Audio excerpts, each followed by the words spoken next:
Hi, I'm Tony Nichols, and welcome to Chamber Chat.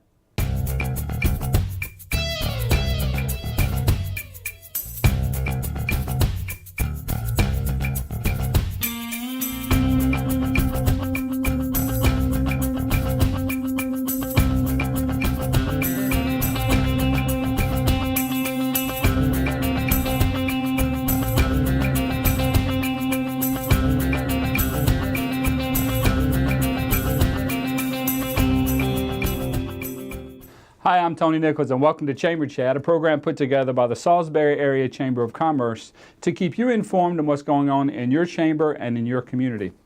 Joining us today on Chamber Chat is Jennifer Small, Managing Director for the Maryland Food Bank here in Salisbury. Welcome to the program. Thank you. Good morning. Let's start with the obvious question that everyone thinks they know the answer to. But tell us what the Maryland Food Bank is. The Maryland Food Bank is an independent nonprofit organization, and our goal is to procure as much in food resource as we possibly can to feed the hungry in the state of Maryland. All right, so you have to, in order to move, well, let me ask you this. How much food do you move through the organization? In our last fiscal year, which starts July 1st, runs through the end of June, we moved over 6 million pounds of food. 1 million of that was in fresh produce, which is the equivalent of about 5.2 million meals to Eastern Shore. Wow, that's incomprehensible is what it is. And yet it happens every year and has been for many years. Where does the food come from? I mean, you have to have a lot of resources, I would think. We actually have several. Our biggest source of food is through our retail vendor program, grocery stores on the Eastern Shore that donate into our programs. We also purchase food. So we work with wholesalers. As Feeding America affiliates, we're able to work with wholesalers that can give us a better cost and stretch our dollar. As a nonprofit, that's very important. And then individuals throughout the community, businesses, local organizations who host food drives are another avenue which enable us to be able to procure food. So that's how you source the food. Do you have any programs that I guess people could participate in throughout the year? I'm moving that much food. You have to have something going on there in order to arrive at how many millions? 6 million pounds of food. Yeah, it's just silly. It's tremendous. There's a misnomer about the food bank and what we offer and the programs that we fulfill. We work with our Farm to Food Bank program, which allows us to have relationships with local farmers here on the Eastern Shore so that we can get fresh produce and pair those things with those shelf-stable foods as well as protein that we get from Purdue, for example. We have our Mobile Pantry on the Go. Mobile Pantry on the Go enables us to take a truckload of food, 6,000 pounds or more, into a neighborhood where residents really don't have access to be able to go outside of their area. So we're able to feed locally in their backyards and serve more people. We have our youth programs. So we have a program after school, we have a program during the summer, and we have several school pantry affiliate programs throughout the territory that we serve. And those enable us to hit children and their families, whether it be during the school year or after the summer, when food is usually something that's a stressor for the parent who may have to stretch their resources. Well, so that leads me to my next question. Are there highs and lows or demands in terms of a particular time of the year, whether it be the winter or the summer, where you see a greater need? With our children, I think it's year-round. In the summer, of course, it's a bigger focus because at school, at least, they're able to get breakfast and lunch. And we try to help source for supper or over the weekend. In the summer, of course, we're trying to do a breakfast and a hot dinner. But I would also say that I think another misconception is the holidays, that there's a greater need during the holidays when it gets cold. However, hunger takes no holiday. We see a greater need coming after the first of the year that we really try to rally community support to continue to put food on the table. So I hear you're in need of some space. Yes. You're trying to do a little bit of growing. Tell us what's going on. We've surpassed our capacity. That's great. We have a 13,000 square foot facility. 8 years ago, we moved just under 2 million pounds. Now we're moving 6. In our space, we've utilized it to every nook and cranny, and what we're hoping to do is, by knocking out a few walls, putting some new racking, adding a 2,400 square foot addition to be able to sort produce and retail meats, develop a conveyor system so we have a better volunteer system in place that maybe we can maximize efficiency by another 40 to 50%. Wow, that'd be huge. So that kind of answers my next question. Moving that much volume, that many pounds of food through, it doesn't sit there long. It can't. It has to be in and out, waiting for the next shipment. Correct. Most of what we have, I would say max, we have a 48-hour turn. Really? Agencies can order on a 24-hour basis. We work in 8 counties here on the Eastern Shore, so we have over 165 feeding partners that order from us and take it back and distribute to those who need it in their communities. So the food is definitely like gold when it comes in, and it moves very quickly. Now, you talked about having a mobile unit. Do you hone in to communities when there's a natural disaster? Is that one of those areas where you plug in, or is it just we know where the problem areas are or the need areas are and distribute accordingly? We do a little bit of both. We like to try and hit those gaps of service that agencies aren't able to fulfill. We also, when we had Hurricane Sandy, that was a huge effort that us locally here on the Eastern Shore helped to combat and still help in some ways where there are still displaced families. So it depends on the disaster, it depends on the location. Our Baltimore facility is forever sending product into other states. And we do share with other Feeding America affiliate food banks throughout the country. I'm going to ask a question, then this is the only one that I know the answer to. Do you guys have needs? Volunteers, food? Give us some ideas of some things that you wish list. Our wish list is 3-tiered. We need individuals to donate their time, their treasure, and their food. And when we have those 3 avenues, we're able to fulfill our mission and continue to put 5 million meals a year on the tables, and we're serving 14,000 individuals a day. That's a lot. That's a lot of individuals. It's a lot of need. A lot of people don't understand that we can't do what we do without volunteers. $1 creates 3 meals for us with our buying power. And then food, of course, is a shelf stable. It's a must. How can we find you? We are located in Salisbury, down by the county landfill, across from Lower Shore Enterprises. They can find us on the web at mdfoodbank.org. They can call us locally at our branch, which is 410-742-0050. We're open Monday through Friday from 7:30 to 4. Jennifer, thanks so much for coming in. Had no idea that you were moving that much food through there. Congrats. Thank you. Thank you very much.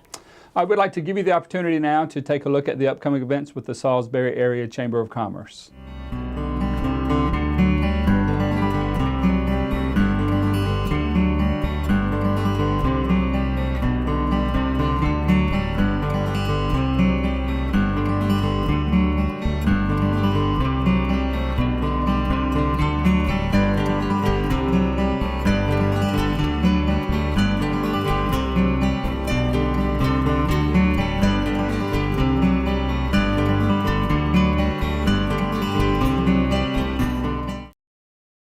Welcome back to Chamber Chat right here on PAC 14. Joining us now is the incoming board chair / queen for a year, Cathy Townsend. Welcome to the program. Thank you. It's good to be here. I know you've been on the program before, but that was in a different capacity. Yes, it was. Now you're going to be coming in, incoming chair of the board for the Salisbury Chamber of Commerce. Yes. First, how does that feel to know that you have the weight of the entire chamber now on your shoulders? Well, I don't actually feel that way because it's a great team that I've been able to come in and work closely with the current chairman, Kim Gillis, and you, of course, Tony, as our past chair. And I've just seen a great work ethic and a great teamwork. And, of course, Ernie, who leads our president and CEO. So I just feel very welcomed, and I'm happy to do whatever to help move us forward as a chamber. I can echo those same sentiments and going through the chairs, so it was. But it was just really a feeling of you're not on an island by yourself. The people that, I certainly felt the people that were around me were a lot smarter than me, so I was in good company. So tell us about the coming year. Are there any major or minor initiatives that the chamber is going to be stepping into that might take the chamber to a higher level? Well, there's lots of energy going on right now, and I'm really agreed. excited about it. I'm learning from all the people around me who have that institutional knowledge Sure. of the chamber, but there are some things going on, internal and external. A couple of the internal things that we're doing is we're looking at our bylaws. As many people know, that some changes about 4 years ago, the structure of the chamber came about. And so it's now time to look at our bylaws and make sure they're in place and everything is running as our bylaws say. And if not, then we make some tweaks and changes to that. So that's an internal thing that we're looking at. Another thing is making sure that we just are communicating with our members, making sure that our member engagement is there. And actually, they're two of my big goals coming into the chairman job, is to make sure that our members feel invested, that we're really working hard for them. Internally, we've had some staff changes. Many people have probably seen the announcement, but Ernie Colburn, our president CEO, has decided to retire. So it's an exciting time because a new president and CEO will be coming on board, and then we have some new staff members who will be coming on as well. So that's really very exciting. So there's some internal changes. Those change. Yeah. One other really great thing that I think will help move us forward is, the things that aren't measured don't move forward as quickly as we would hope. So Jamie Hayes has really been working hard on some key performance indicators for and having a dashboard on our webpage. So we're working hard on that initiative so that over the coming year we can take a look at the different events and initiatives that the chamber has, so that we can measure, are they successful? Are they fulfilling the mission of the chamber? Are we sure that they align with the goals and the strategic plan of the chamber? And so that's really exciting, because if they're not, then we need to drop those events or those initiatives, and we need to bring on things that will serve our membership better. You have probably done a better job in that description of myself or anyone else that I've interviewed on Chamber Chat, and given a little snapshot as to how much really goes on at the chamber. Because in that answer, there was a lot in there. And that's just for 1 year. Yes. A lot of goals, big goals. There are some major goals in there. I didn't hear a lot of minor goals in there. But what kind of initiatives are going to plug in to help drive those goals?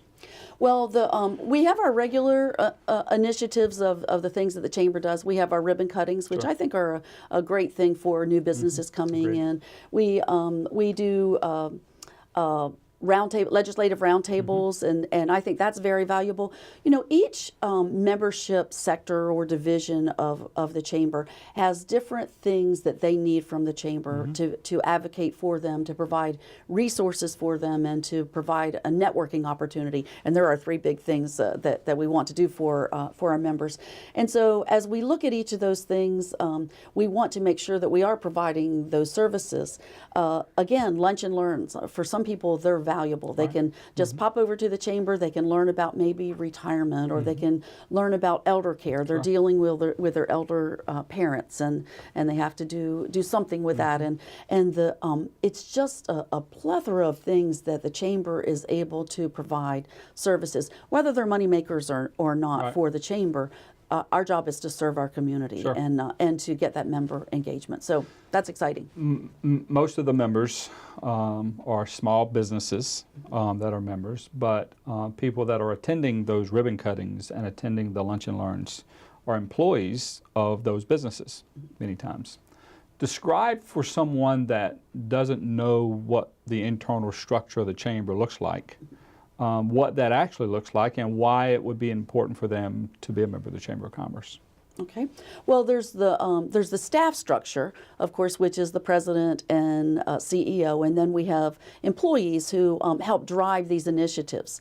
So we have media marketing, and we have finances and events and membership, and so they're the people on the ground who are working every day to make sure the chamber is successful, and they're really, really important.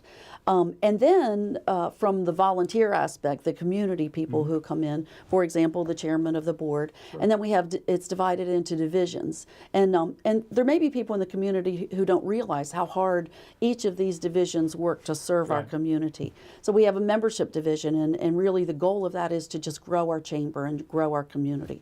We have a government and advocacy division, and they're there to make sure that as we work with our state and our local governments, that they have advocated for the needs of our small businesses here in the Salisbury area. We have membership, and that again is growing. I think I might have mentioned membership. We have groups, division.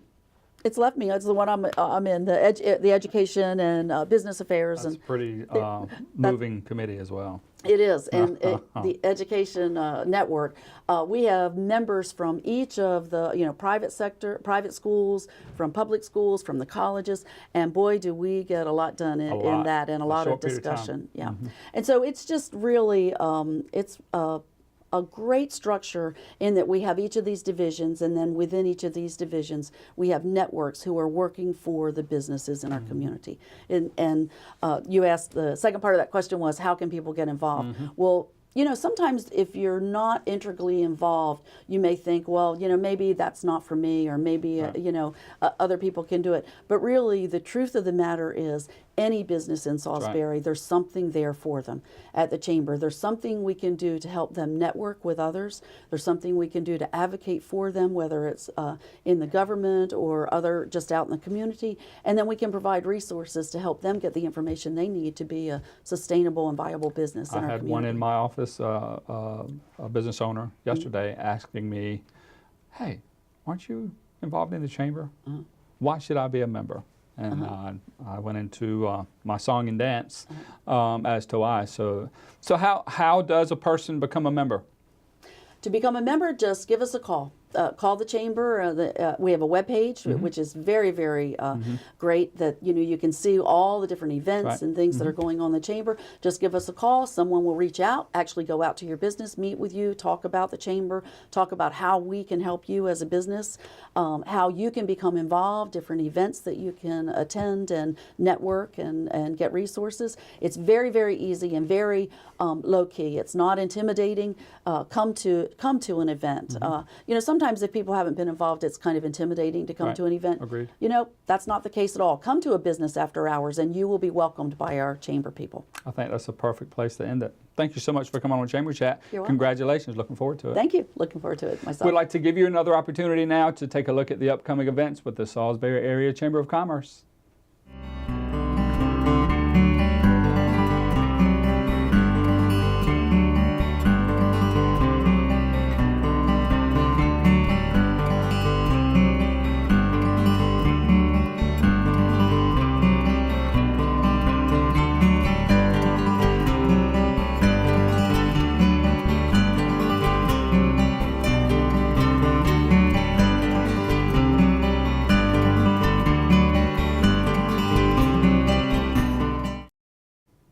Welcome back to Chamber Chat right here on PAC 14, and joining us now is Lauren Alfes, the brand new Director of Events with the Salisbury Area Chamber of Commerce. Congratulations. Thank you. And welcome to Chamber Chat. Thanks for having me. It's an honor to be here. So while many people have come on that are part of the Chamber or employees of the Chamber, this interview is a little different because we're going to interrogate you because no one knows who you are, where you come from, how long you're going to be here.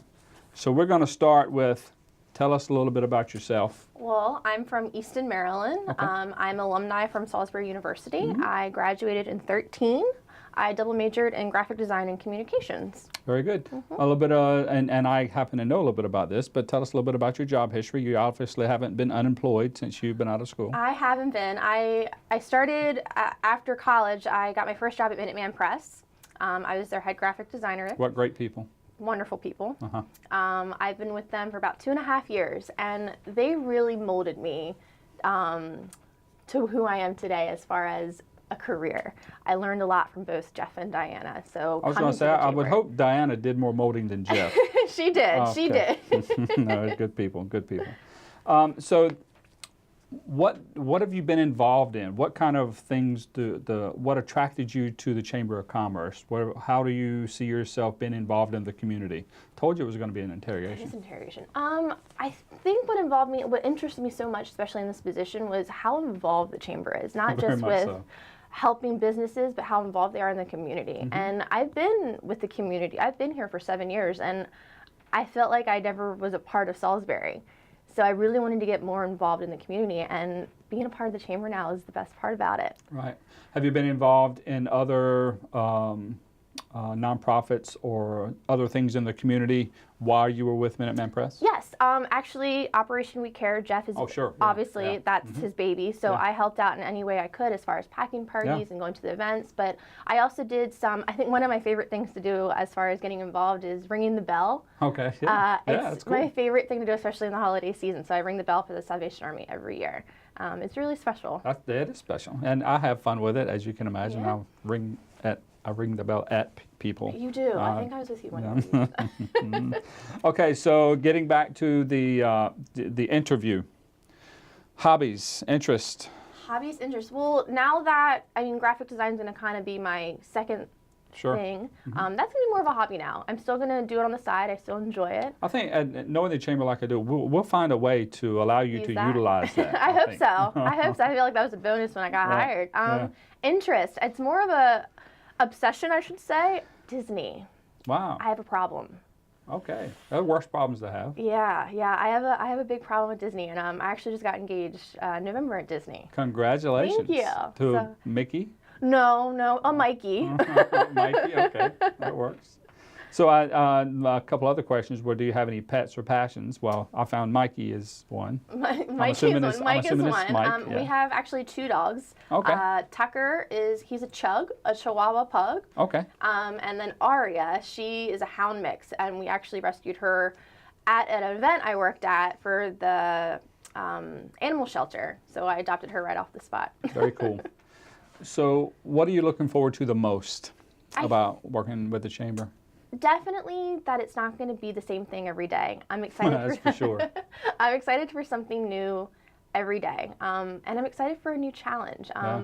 It wasn't that I wasn't challenged at my last job. I was, but I'm excited for something new. And that's so if you had to say, I hope to bring this. Now, this Shannon Mitchell girl that had been with the chamber forever, who everyone loved. And we hated to see her go. She was kind of okay at doing that job. So what do you see yourself bringing to this position that will hopefully elevate it? I don't know how we can improve on the things that Shannon did, but what kind of initiatives or what kind of things are you thinking about that might bring a little something extra to this position? I think that with the chamber, with Shannon's position, she was so used to certain structures. Right. I kind of want to change it up. I want to try new places for you guys to have lunch. I want to try new places, but are still involved in the chamber. I don't want it to be so predictable. Let's put it like that. Sure. Right. Well, yeah. Over time, you have certain routines you get in business and life, family, whatever that may be. Right. So that's a fair thing. So now that you are an employee of the chamber, you by default become an ambassador for the chamber. So why is it important to be a member of the chamber in your mind? Why is it important? To be more involved. To help and give my time more. I think that some people, I don't want to say everybody, but I have more time on my hands, and I want to spend that time wisely with going out in the community more and helping. So I think that'd be great. I think you'll be able to get involved in the chamber in terms of divisions or networks as much or as little as your time will allow.